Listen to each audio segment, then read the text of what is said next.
Ceux qui vont trouvent quoi à l'école? Des enfants qui sont en petite classe primaire, mais qui sont en double vacation, qui sont surchargés dans des classes, qui ont des ouvrages scolaires bourrés de fautes. Depuis que ce monsieur est président, tous les livres scolaires qui sortent chaque année, c'est bourré de fautes. On va enseigner avec des livres qui disent du faux aux enfants. Et les enfants sont chargés dans des classes. C'est votre affaire. Ces enfants chargés dans les classes, on leur fait plus d'examens, ils n'ont qu'à passer en classe supérieure. Ils arrivent tous au collège, ou les collèges déjà qui étaient en double vacation aussi, donc qui faisaient moitié programme, se retrouvent maintenant avec une centaine d'élèves en 6e et 5e. Donc, dans la double vacation, ils sont aussi nombreux dans les classes, il n'y a pas d'enseignement sérieux.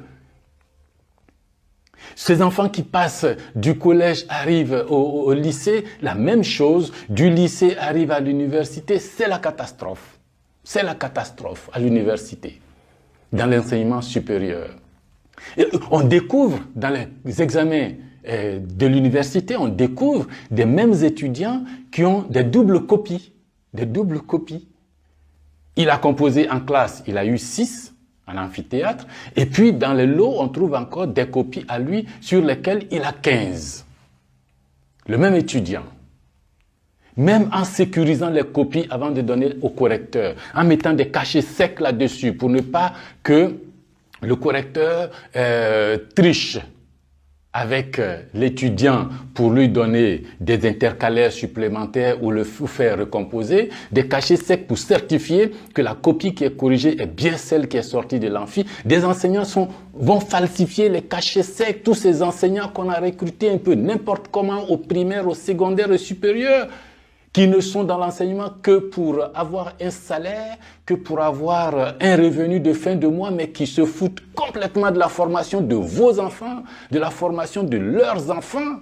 Ils fabriquent les cachets, ils font composer doublement aux étudiants, ils donnent des notes doubles, et puis les étudiants attrapés reconnaissent qu'effectivement il y a un réseau dans le milieu des enseignants qui vend les corrections après épreuve, 15 000 francs ou 20 000 francs selon les épreuves, et qu'il y a un réseau, mais les étudiants, non, on ne peut pas donner de nom parce que bon, nous, on ne peut pas, oui, on ne donne pas de nom.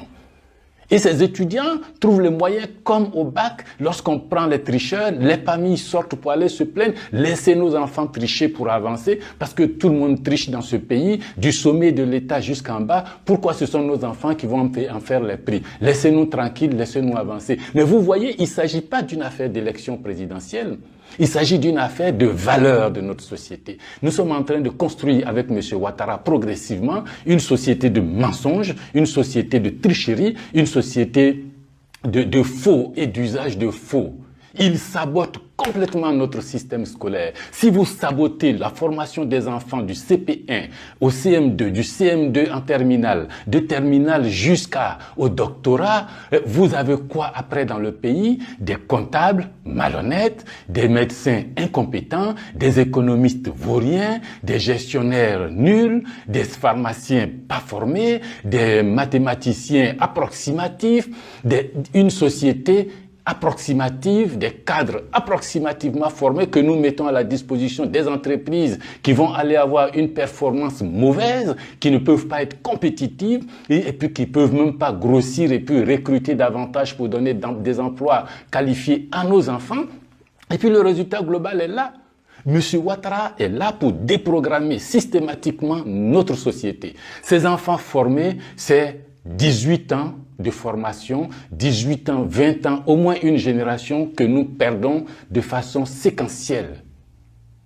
Une génération. Former un homme, ça ne se forme pas comme ça.